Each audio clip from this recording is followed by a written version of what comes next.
Hello, everyone, and welcome to the Tuesday Night Live show for August 24th, 2021. Tonight's special guest is John Scheuch, Santa America. We've got a great show lined up for you. You don't want to miss this one. John has got some excellent information to share with us. So stick around. We'll be right back after these messages.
Welcome back, everyone. I'm Santa Bob McMasters. This time, I'm going to bring in my co-host to the Tuesday Night Live show, Santa Barry Cummins. Say hello. Hello. Good to see everybody tonight. I hope each of you is doing well. And a big hello from the North Pole, North Alabama. Very good. And my other co-host, Elf Angela.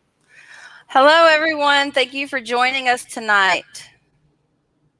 All right, guys, tonight's show will be one that everyone should be able to take something away from and apply in different aspects, not only in their season, but year-round. But first, let's kick off the show by asking you, our viewers, for help. Barry? Hey, everyone. If you would, reach over there and hit the like and share this stream to help build the viewership of this show tonight. We appreciate that very much. And now back to Bob for Tuesday night trivia.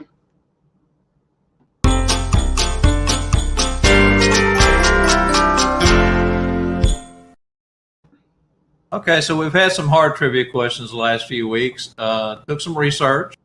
Tonight, we think we've got one that most everyone should know. Again, let's see who is quickest on the button or has this in their memory bank. Tonight's trivia question is, Rudolph the Red-Nosed Reindeer was created as a marketing tool. How did that story originate? For who and what year?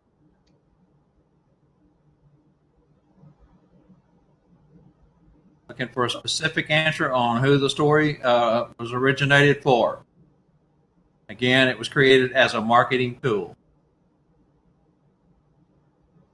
We got Scott Parker on, so we'll see. Yep, we got a right answer there. I'm not sure who it is because all I'm seeing is Facebook user on mine end, but that's correct. It was Montgomery Ward's. That's now Santa Lee. Tell us what year. What year, Santa Lee?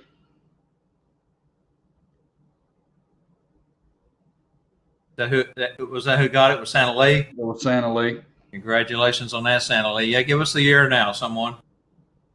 That's correct. 1939, and it was a way to sell books and make more money for the corporation, I guess, company back then before we got into corporation so much. But that's a great little tool that just happened to be written in, and now we all use it throughout the year, and especially at Christmas time. Barry, you got something to add to that? No, just that Robert L. May was the originator of that story. He was an employee of Montgomery Ward, and he actually got sick, and I believe he died. And to pay for some of his medical bills, Montgomery Ward giving back the intellectual property to that family to pay off his medical bills. So that's why you don't see Rudolph the Red-Nosed Reindeer in a lot of the new movies, because Rudolph is his own intellectual property.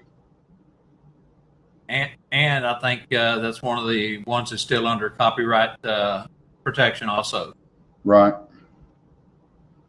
All right, everyone. Let's bring in our guest. Please welcome tonight's guest to the Tuesday Night Live show, joining us from Overland Park, Kansas, president of Santa America and 2020 Santa Claus Hall of Fame inductee, Santa John Scheuch. Glad to have you with us tonight, Santa John. Well, I am pleased to be with you. Thanks for the invite. So let's start off the show with a story about how you got started as Santa. And did you know after putting on the suit for the first time, was it something you were meant to do? Well, I got married in 1974. My wife and I had been married just over a year, and I made I don't know if I will call it a mistake or good luck. I mentioned in the presence of my mother that because my father, my grandfather, my uncle, my stepdad had all at one time or another done Santa Claus, that someday I might like to do that. The operative word was someday. My mother interpreted that to mean now. So we've had to work on that since then. But next thing I knew, she had a suit made for me. I made a belt. I had the boots, but I had a beard, but it was very, very dark. And at the age of 22, I was not about to bleach at that point. Um, so my wife and I talked about it and went out and bought the most expensive beard and wig set I could afford. Spent $75, which for a newlywed couple, that was a lot of money. And that's kind of how I got started. And then it was like, okay, now that I've got all of this, what do I do? Sit around the house?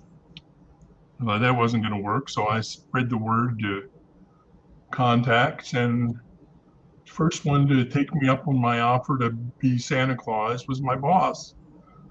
He asked if I would come to their house and visit their 3-year-old son, or 4 years old, excuse me. And so I said, yeah, I'll come visit Rex, but you got to tell me some things.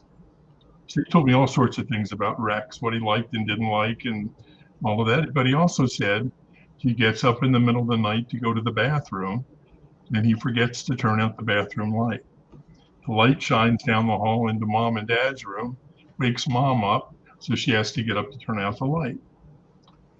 So I went to visit. I was there for 45 minutes. We went in his room, we played with his toys, we read books, we talked about anything and everything. In the course of that entire 45 minutes, I said, it's great you get up in the middle of the night to use the bathroom, but you need to remember to turn out the light. No more than that. So the next day at work, I asked Dad how it went. He literally laid on the floor and grabbed his sides, laughing. And he said he got up in the middle of the night to go to the bathroom. In the middle of his trip to the bathroom, he dropped the toilet seat and the noise woke Mom up. So she got up and she was tucking him back in bed. And all of a sudden he said, oh no, threw off the covers, ran down the hall, turned out the bathroom light, came back, got in bed. She was tucking him in again. He was, gee, Mommy, Santa Claus knows everything. And that was it. I was hooked. I was like, there's something to this. So I learned valuable lesson one, and that was Santa has to know things. It's much more difficult if you're just winging it and have no information about kids. And that's why I have been a fan of home visits ever since. So that's basically how I got started. Great story, John. Sure is. So welcome to the show, John, by the way. And I know that so many of us start out our first year or two as traditional bearded Santas. And as you mentioned, you was young and had a dark beard and didn't want to bleach. So was the case for you that you went out and bought a TBS and wore over your real bearded self? And when did you actually convert to full-time RBS and start bleaching or turn white? Well, one of the things that I had said to myself and to my family, I'm not going to do anything artificial. I'm going to let nature take its course. And that will be a sign that I'm either supposed to continue this or maybe I should give it up. And I was probably 24 years in, And I finally thought I had grayed enough that it was worth giving it a shot to go natural. And I did my first natural event. And I had a little girl and a little boy sitting on my lap, one on each side. And the little girl turned around and looked at me and reached up and went, "You have whiskers." And I said, "Well, of course Santa has whiskers." She goes, "But they're real." And I said, "Well, of course they're real." Well, the little boy turned around and looked at me and said, "Those aren't whiskers, it's a beard." "No." I said, "Some people call them whiskers." "No, it's a beard. Cats have whiskers." I said, "Well, tell you what, she can call it whiskers and you can call it a beard." I guess. And again, that was another milestone for me. And I thought if I'd fooled the two of them sitting there that close, then I was ready to go. Yes, definitely so. Well, John, can you tell us about your family history as far as early memories of Christmas time growing up and some of your favorite presents or gifts you may have received as a child? Well, I grew up in Baltimore, Maryland until I was 12 years old. And for a few of those years, I lived with my grandparents. And my grandmother and I had a tradition that every year we would go grab the bus, which was just down the hill, and take the bus to downtown Baltimore and go see all of the display windows on the day after Thanksgiving. And this was during the days when they were animatronic type display windows in every big department store in the city. And Baltimore had 4 different big department store chains. So it was a lot of stuff to go see. And then we would go have lunch, and then I got to go see Santa Claus. And that was not just for me a highlight of the Christmas season, that was a highlight of the whole year. And it was just the greatest time. And that is one of my greatest memories growing up, was being able to do that with my grandmother. And we would laugh. Oh, and she had the most infectious laugh. So that's to me one of the great memories of growing up. But favorite presents, I wasn't that hung up on material things. Um, I got some things that were nice, but it was just more about being with the family. That's the thing that I love the most. I had a bad habit as a child of tearing those little holes on those presents and trying to see into the gifts there what I had. Yeah. Yeah, Barry, that could get you in trouble in a heartbeat for sure. So at this And point, Santa John, would say, "Don't be doing that."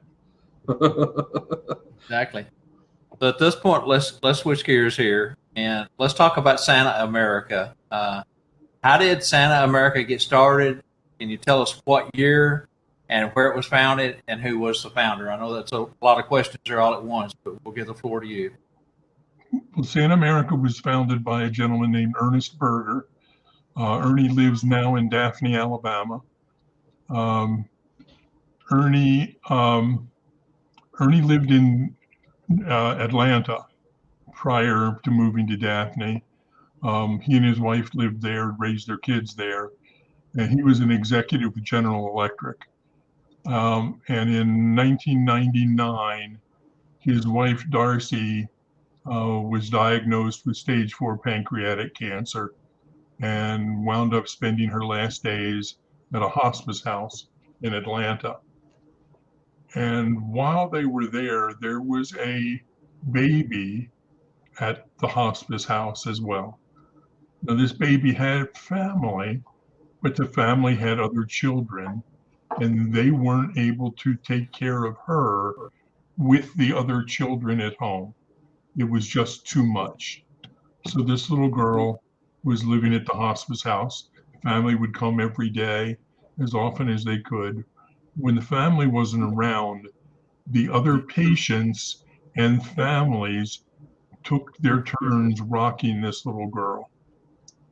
And this little girl died a few days before Darcy did. Um, Ernie didn't know what he was going to do with himself.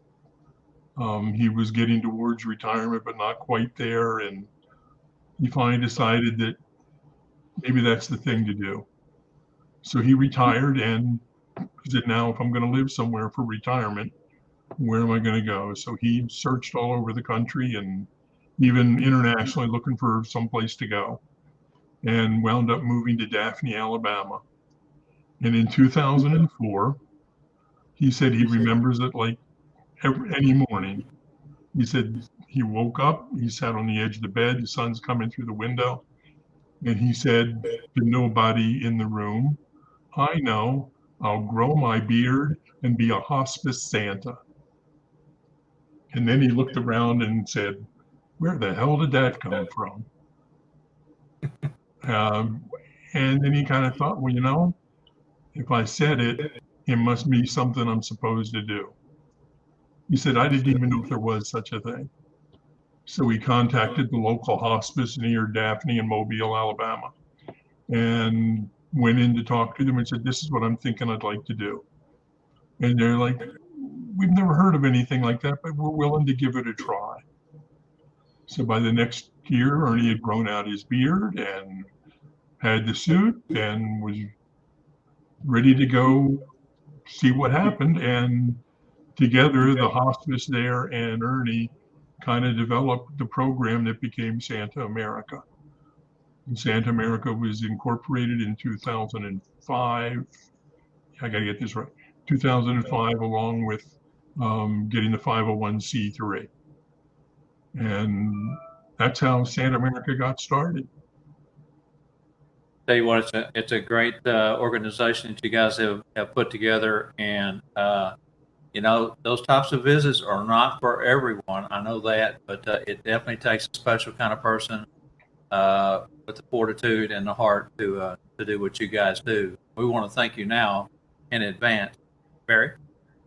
John, when and how did you get involved with Santa America? And can you share some of the missions from the early years? This is a strange and convoluted story, and I'm going to name drop along the way. In 2005, I got home from one day from work, and there was a package on the front porch, and it was addressed to me. It was heavy, and my wife didn't order it. It didn't have it. I called her and said, "Did you order something?" Nope, I didn't order it. We were trying to figure out what it was. So I opened it up, and it was a Santa belt from Santa Richard, one of his beautiful brass buckles with the 4-inch belt. And it turns out our administrative assistant, who I had done Santa for a few times, she and her husband bought me this belt and had it sent. And loved the belt. The belt's wonderful. That's the belt I wear today. And in the box, there was information about the Amalgamated Order of Real Bearded Santas and Tim Conahan. And this was still early days of the internet and still trying to navigate my way around that. And so I finally got on and found out a little more. And lo and behold, Tim Conahan was going to do a training session for his Santa school in Kansas City 2 months away. And I signed up for that school. Leading up to that school, I got on Tim's mailing list, and Tim sent information right after Katrina hit that an organization in Daphne, Alabama was trying to organize Santas to come to the Gulf Coast and visit children who had been impacted by Hurricane Katrina. And that's when I first contacted Ernie Berger and got involved that way. As it turns out, because the situation along the Gulf Coast was so dire, and there was no protocol, nobody to talk to. Everybody was busy doing the work. They couldn't be bothered with Santas getting involved. So that never happened. but that was how I first got involved. And when Tim had been here in Kansas City for his school, he was leaving here to go to Branson, Missouri to scout it out for what became the first modern day Santa convention, which was Branson 2006. And Santa America tagged on to that event and did a 1-day training session prior to the full-blown AORBS convention. And then we also did a couple of presentations during the AORBS convention. And that's how I got involved and been involved ever since. Very good. So, can you tell those who may be interested in Santa American Mission, what are the types of conditions that is the basis of your visits? And I have a follow-up question to go with that. Well, Santa America's mission is to visit children in hospice care, children with chronic pediatric conditions, and children dealing with post-traumatic stress. And we've turned that into programs. Hospice care is pretty self-explanatory. These are children who are either A, they are the hospice patient and they are facing the end of life. B, they are children who are dealing with the impending loss of a loved one. Could be a parent, a grandparent, a sibling, whoever. But they're dealing with the emotional side of it more than the physical. And then it's C, those who have lost someone and are dealing with the grief from that. And we've got training that we've done at our symposium and stuff that I'm trying to get up online for everybody to share that goes through a lot of the details. We'll talk more about the symposium here in a bit. So that's kind of part one. And frankly, in my book, it's by far the hardest to deal with. Then we have their program for children with chronic pediatric conditions. We focus on autism. And we've got a program available that's on our website that you can download that it's how to set up an event for children with autism. Things that you need to be aware of, whether they've got triggers, whether do they respond to noise. Some children with autism can't stand anything more than a whisper. Others can't stand anything less than a freight train. So they're all over the map, but you need to know what's going on. So anyway, we focus on autism there. And for the trauma and post-traumatic stress, we've got to focus on wounded warriors and their families. Because one of the things we've discovered is when a soldier goes to war and gets wounded, it doesn't just impact the soldier, it impacts their entire family. And especially kind of the levels of stress. And if you look at the spectrum there, you've got a military family. Okay, mom and dad is getting ready to deploy. Okay, the stress ramps up. Mom or dad is now deployed. Ooh, stress ramps up. Now, mom or dad's getting ready to come home. Ratchets down a little bit, but still, it's the reintegration of the soldier into their family. Then it's the biggies, and this kind of jumps to another level. Mom or dad comes home and they're wounded. And the real stressor, mom or dad come home and they're wounded, and their wounds are such that they'll never return to active duty, which means they will have to separate from service. And for families that live on base and go to school on base, and all of their activities are on base, that means they're going to lose all of that support. So it's really, really tough on those families. I could tell you lots of stories just about that. And we're blessed that one of our Santas is the notification officer at Fort Polk, Louisiana. And Steve does training. He's the guy in his group that go out and knock on the door when there's a notification to be made. And they make the arrangements, they do all of that. So he's definitely on the front lines with that. So those are kind of the areas that we do and that we're involved in.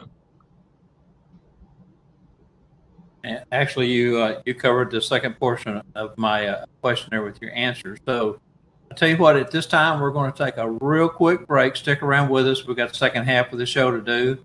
At this time, I'm going to turn it over to Angela.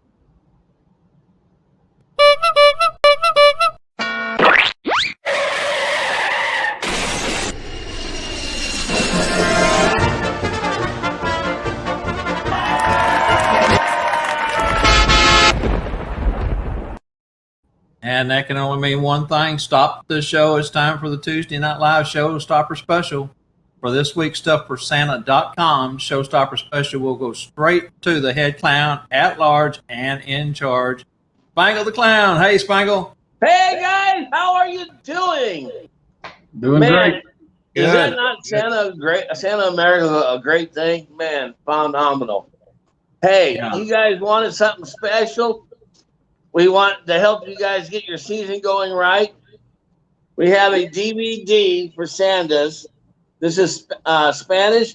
It has the alphabet, numbers 1 through 25. It's got over a dozen phrases, over 3 dozen phrases, and over 100 words that relate to Santa and Mrs. Claus. Normally $39.95.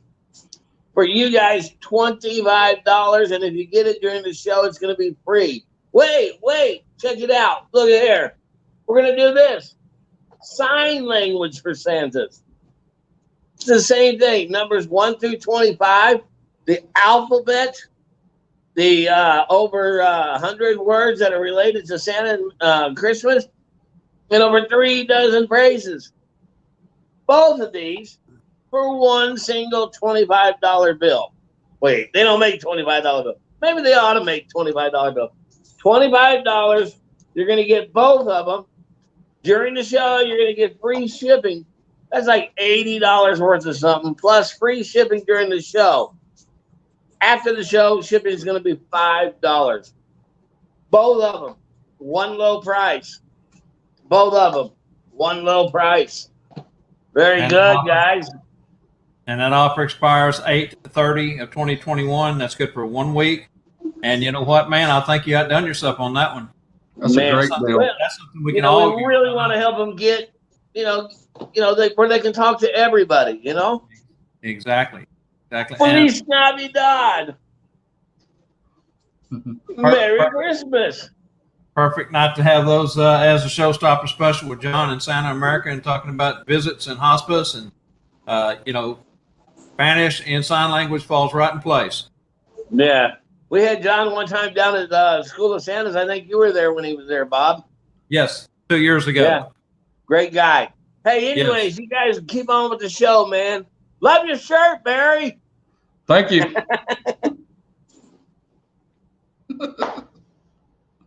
Spangle's a nut. He had to harass me about my shirt. They say don't wear white after Labor Day. Hey, it's before Labor Day. That's right. You got it covered, man. Hey, we're both festive tonight. That's right.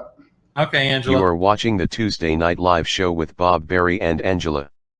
Sponsored by StuffForSanta.com and SchoolOfSantas.com, where you can find everything you need to support your Santa and Mrs. Claus business. Remember, if Spangle ain't got it, it doesn't exist. So contact Spangle at StuffForSanta.com today. Now back to the show. All right, John. Well, that was fun and interesting. Of course, Spangle's always a hoot, so you never know what you're going to get when Spangle comes along. He takes fun wherever he goes. He certainly is. He is the life of the party. Love the man to death. Him and Daisy May both. Okay, so we know that everything came to a halt when COVID hit. That's just a given. It's a tough time in America's history and the world history as far as that goes.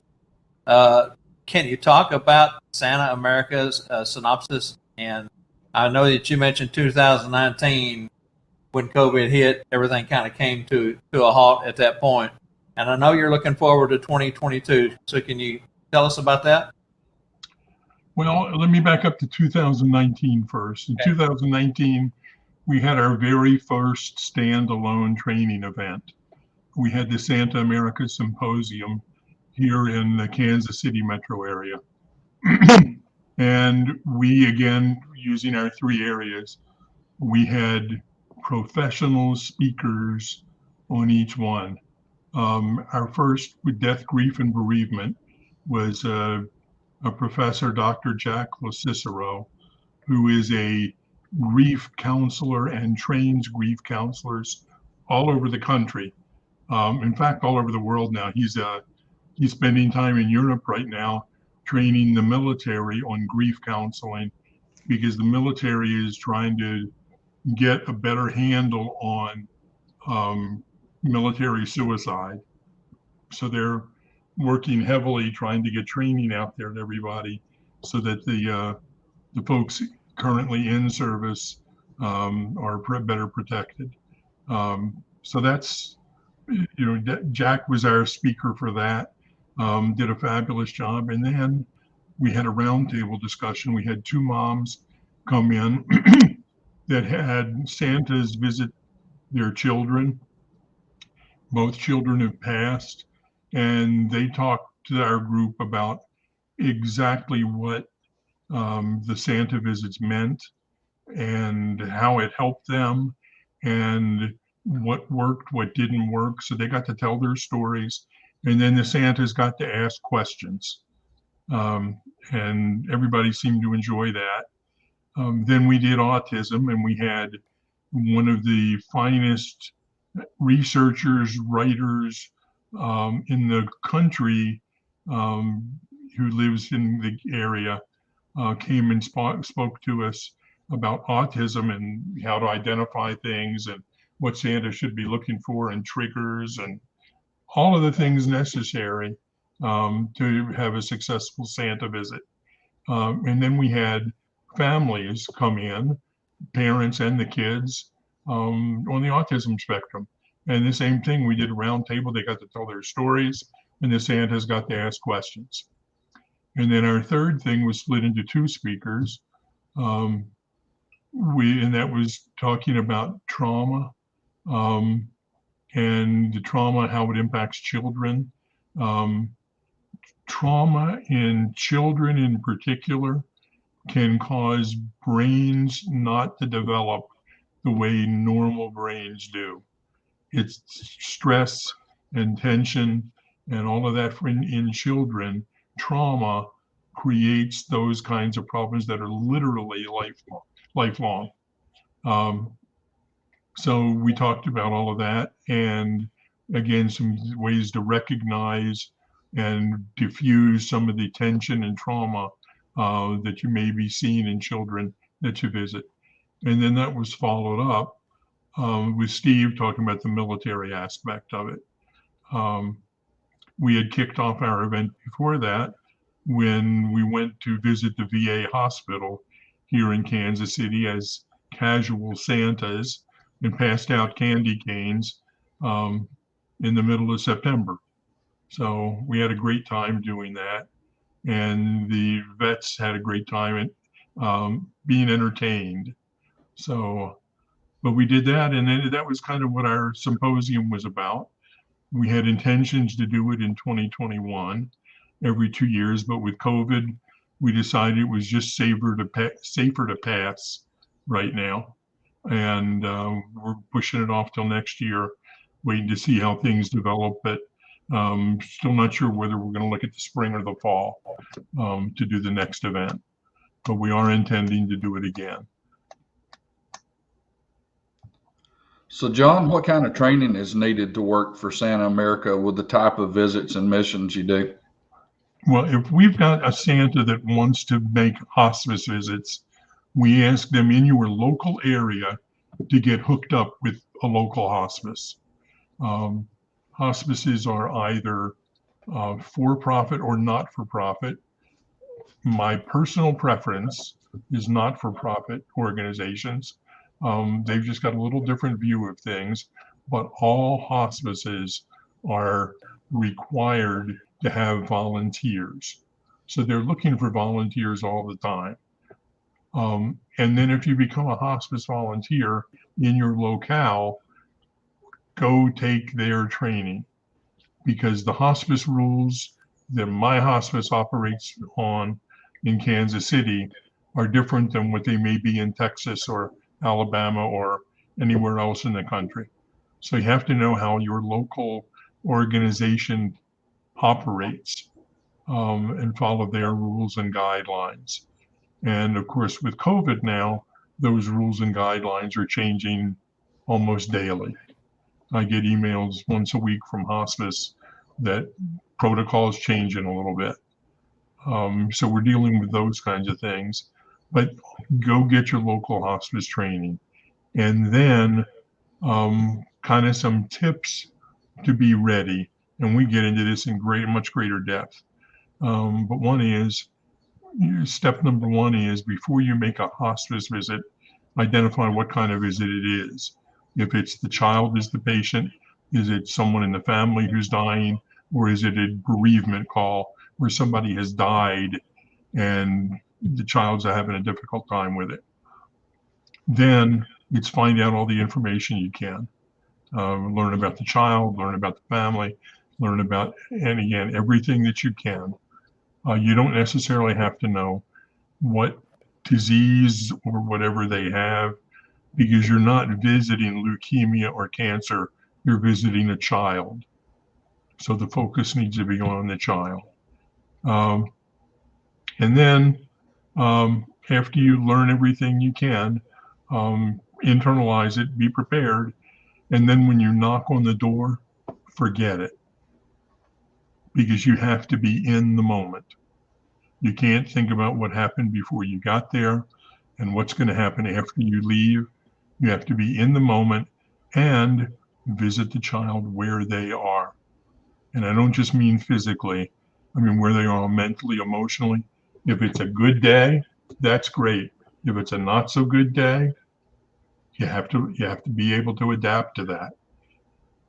I will tell you, in my 47 years of Santa, hospice visits are the most difficult visits there are, because you're literally talking life and death situations. I visited children within 2 days of their passing, and it's tough, because you have to hold it together until you're gone. And again, lots and lots of stories. So that's the first training. And then I'm still working to get some video things up online that I'm struggling with right now, but it's a technical issue, and get the videos up so that everybody can have access to them. For the autism, we've already got some things online, and some protocols on how to handle children with autism. When I first started doing children on the autism spectrum, I didn't realize how different every child is. And in the autism community, the saying is, if you've met a child with autism, you've met one child with autism, because the next one you meet is going to be different, and the next one after that. So you have to be prepared for those children that will engage you and tell you everything about dinosaurs that you ever wish to know, to those children who will not respond in any way, shape, or form and want to spend the time eating their hand. So, and you be prepared for that. You can't get upset, can't get angry. You just keep loving them. So that's that. And then trauma is the hardest one of all, because you don't know what to expect and how it's going to come out.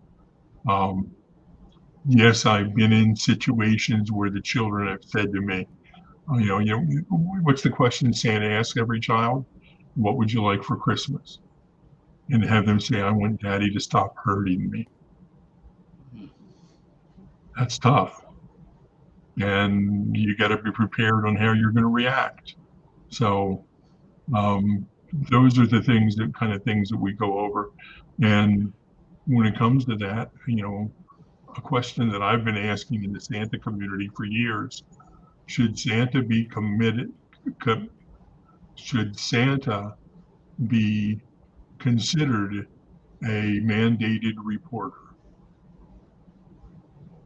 Got to think about that. And that means if you see something, you tell somebody, and let the chips fall where they may. So anyway, just kind of a question. Anyway, enough of that. John, I got a follow up. You talked about those real tough emotional visits. Do you have some kind of support system or buddy system that you can call each other up, if you just need to talk and get that off your chest? Yeah, we do. We the members all have copies of the roster of those volunteers because, again, we're a volunteer service organization. And with that, if you're having a struggle, call somebody else who's probably been through it and vent. Yeah. And if you really need to talk, our experts have kindly agreed, like Jack Cicero. Jack has said, anybody can call me anytime. He said, even if I'm in Europe. I have a couple of follow-ups. And in fact, let me follow up to that. Okay. I had occasion to call Jack professionally. Back in, I'm going to get the year wrong, doesn't matter. I was visiting the Wounded Warriors Battalion at Fort Riley, Kansas. And part of that day was we would go to the hospital and go to all the wards. We did everything from maternity to pediatrics to soldiers in the bed, to, we did the whole deal, with the intention that then in the evening we would do their big Christmas party for the soldiers that were not in the hospital and their families. And we got there and started through the hospital.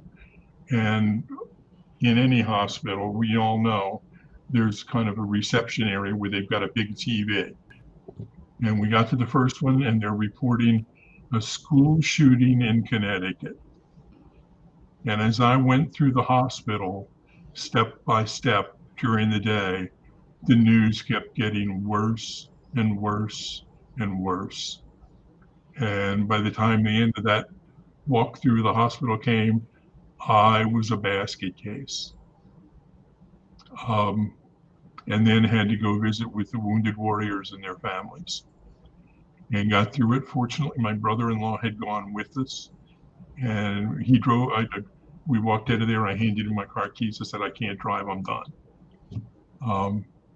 And I vented the whole way home. And for the next 3 days, I just wanted to dig a hole and climb in.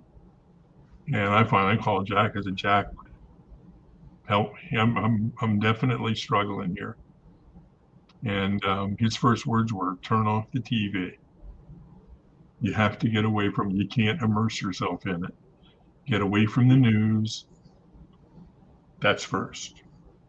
And then after you get away from it a few days, you will depressurize. And then you can start to deal with it. And so, like I said, that's, advice that I had never even considered. So that was one of my follow-up questions, was you spoke about terminally ill children, and going into that visit, you know that you've got to try to keep it together. Has there ever been a case that you can remember where you actually physically lost it? I mean, not, to the point of real bad, but I mean, have you ever shed tears, during a visit like that, trying to hold back? I've been close. And again, one of the things that Jack says is, if you're making a visit and the child, and you are having trouble, and the child winds up putting their arm around your shoulder and hugging you and say, it's okay, Santa, we'll get you through it. He says, you probably messed up somewhere along the way. So that's we try to avoid that. Um, one of the toughest I have done, got a call from the hospice that I work with, asked me if I would go visit a family that they just had their first child. This little girl was 6 weeks old and she had trisomy 13, which is one of the most devastating of all chromosomal disorders. It impacted every system at all until the doctors told the parents, just take her home and enjoy the time you have because there is nothing we can do. Um, so when I talked to mom to arrange the visit, she said, would it be all right if we invited our extended family? And I said, this is your time. Whatever you want, that's what we'll do. I said, but I need information on all the kids. So I got all the information. When I showed up at the door and knocked on the door, it was, for those of you who do home visits, you know what it's like when you go to a family Christmas party. There's conversation everywhere. Kids are running back and forth. There's noise beyond belief.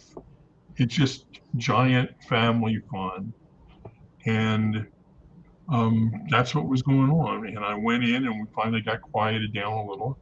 And I started with all of the other families visiting the children together. And we visited everybody until we got down to Maya, the little girl. And I said to mom, could I hold Maya? And she brought this tiny little baby over. And from that moment on, you could have heard a pin drop. And I held Maya. She's got a breathing tube and a feeding tube. And, she's just adorable, but clearly fighting.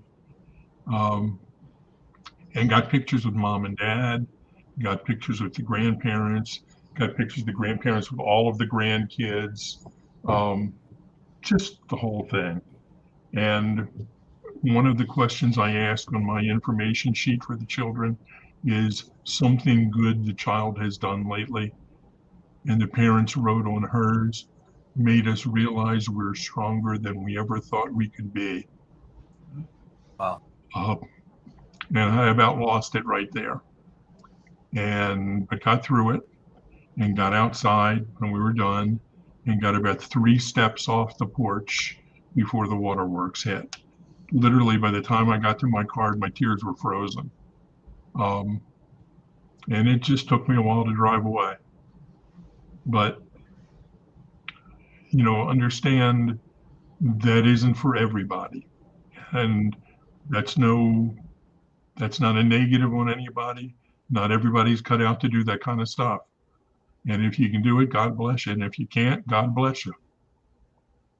And even with training, I know that we're all humans. We're compassionate, especially when it comes to children. So, my sympathy goes out to you and all those who do what you do. So, at this point, let me ask you: if any of our viewers out there are interested in getting involved, how do they go about doing so? Easiest way is send me an email at scrolling at the bottom of the screen. So Very that good. would be Yes, the best way, is just to do that. Or you can fill out the contact sheet on the website. very good. Yes, she's got that scrolling across the bottom of the screen there. If anybody's interested, jot that down while it's going across the screen. And again, it takes a special kind of person, but there are people out there who have the fortitude to do this kind of thing. I've experienced somewhat with the convoy of toys. We got a little bit of hospice training. Lone Star Santas. Make sure that you're mentally prepared when you go out to see some of the things that we see and some of the things that children talk about after natural disasters and things. Nothing to the level that Santa America does. All right. Does anybody out there have any questions or comments for John before he goes? Now's the time to put them in the comment box there. Yes, be interested to see if anybody has any follow-ups on anything that John has touched on tonight. Great information that he's given us all, things to ponder and think about. again, it's a cause that's worthy of doing, and there's other folks like John out there that that have the heart to do it. Tom Carmody, when dealing with children on the spectrum, do you rely on the parents to provide information about the children? If it's a parent-driven event, yes. And on the website, there is an autism sheet that we use for children on the spectrum that asks for what are their triggers, that sort of thing, as well as other standard information.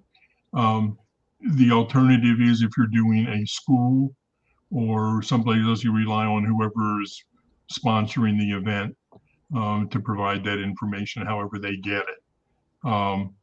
But that would be the best source for that, because again, these children are all different. Like I said, I've gone from, I met a little boy who I saw him at two different events a week apart.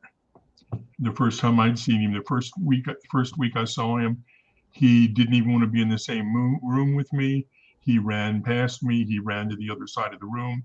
If they got any pictures, it was only because they snapped him as he was running in front of me. It was the only way we were going to get. He wouldn't touch me, wouldn't look at me, anything. And mom and grandma were devastated, and this is awful. And he had just been diagnosed. And I told him, look, I said, I promise you it'll get better. The next week, they had signed up for a different event. I'm the Santa again. He walked into the room, he walked over, he climbed up on my lap, he looked at the camera and said, cheese. We got pictures, we chatted.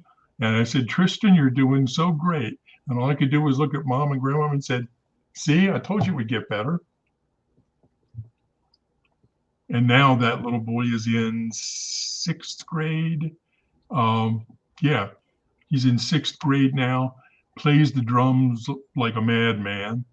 And it's been so wonderful to watch children like him grow up and mature and learn. I don't know if you saw the comment there. Santa Marcus said, thank you, John, and he would be in touch with you. Yep. So, and Tom Carmody sent thanks also. Any other questions before we let John go? Barry? All right. Thank you, John, for everything you do for the Christmas community and all the children and programs you and Santa America serve. Best of luck this Christmas season and the upcoming new year. And we wish you many, many, many more, brother. Thank you for all you do. Thank you. Peace out. Yes. And I guess you saw Rex Ray and Darlene commented just on the screen there. That they were proud to be associated with Santa America. There you go. Thank you for all you and your lovely wife bring to the organization. Darlene and I are both proud of our association with Santa America and great caring folks involved. Very good. Okay, John. So, man, thank you, my friend. May the Lord bless you for your work. Going to do something a little different right here. This is from the Old Testament. You shall open your hand wide to your brother, to your poor and your needy in your land. Give, and it will be given to you. For with the same measure that you use, it will be measured back to you. And that is so true. We hope that you are blessed beyond. At this point, the show each week, we take a moment to share and teach. And we've asked John to stick around tonight and do our Santa point of view.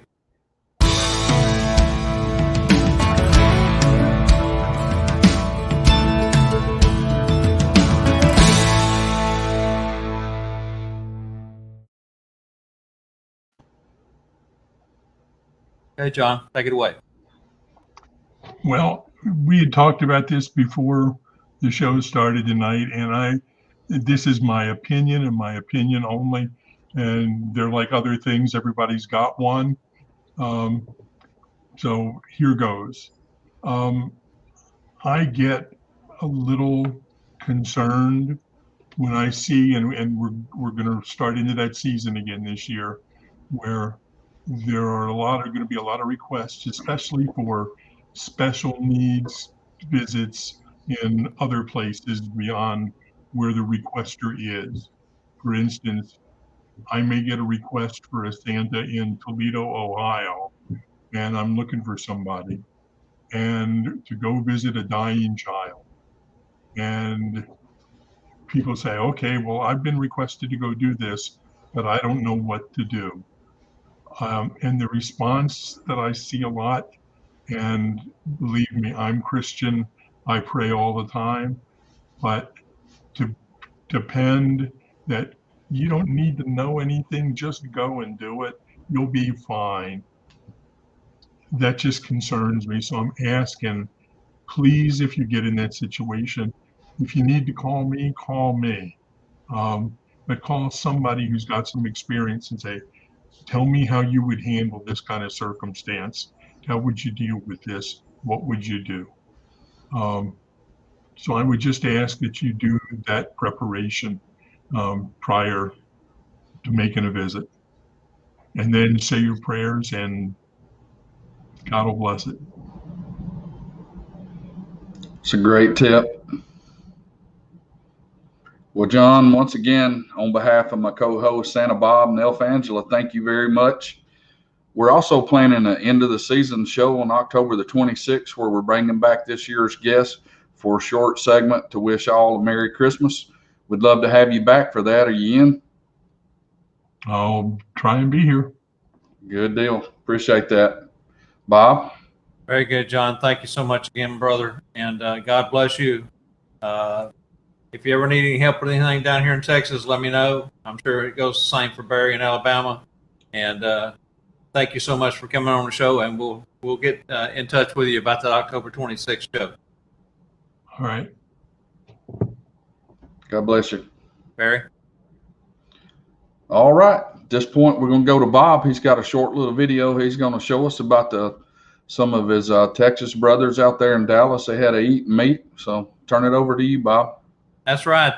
This last Saturday, Mr. Scott Parker come to town to celebrate his birthday, and we had a Texas State Santa eating meat. Went out to Arlington to Campo Verde Mexican-American restaurant. They decorate year-round for Christmas, but 6 months out of the year, they go all out and put up props and things. Mainly what they have up the rest of the year is lights hanging from the ceiling and on all the fixtures and things of that nature. But anyway, we left there. We went down to Decorator's Warehouse in Arlington, Texas. It's just down the street from where we were at, and we had a great time. The store is phenomenal, and we're going to show you a little bit of footage from that before we go tonight. Angela?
I don't know, guys. Was it me or was that really grainy? We test ran that through StreamYard 2 different times today. It was crystal clear, but it didn't look as clear that time through. But anyway, it's a gigantic store, Texas' largest, and they not only have things for the low-end shoppers, but they have professional setups and different things. I'm sure you saw the big "Ho Ho Ho Believe" sign. That was one of the things that caught my eye. That was really cool. It'd be cool to have on your roof. Anyway, hope you enjoyed that, Barry. All right, everyone, please share and invite others to our Tuesday night live broadcast where we're here every Tuesday night at 7 p.m. Central Time. And hey, invite them to both of our Facebook groups. You can find us at Santa and the Business of Being Santa and Sat Bob's Live. And reach up there and give us a like, because every time you do that, it helps others see our broadcast. Thank you. That's correct. And remember, you can also see the replays of not only this segment, but every show that we've done for the last 5 months. Last week, I put up a outline of all the different guests that we'd had and what episode they were. Make it a little bit easier to go back through and decipher from one event to the next and what the date was on that. Okay, so thank you so much. Remember to join us for our next Tuesday Night Live each week, 7 p.m., as Barry said. Same clause time, same clause channel. God bless you. Thanks, Barry. Thanks, Angela. Thank Good y'all. night. Thank you. Remember, Thanks, we do everyone. this We'll because see you we next care. week. See you on Monday for the Bob and Barry Show, and next Tuesday night we're right back here. Have a good week, all.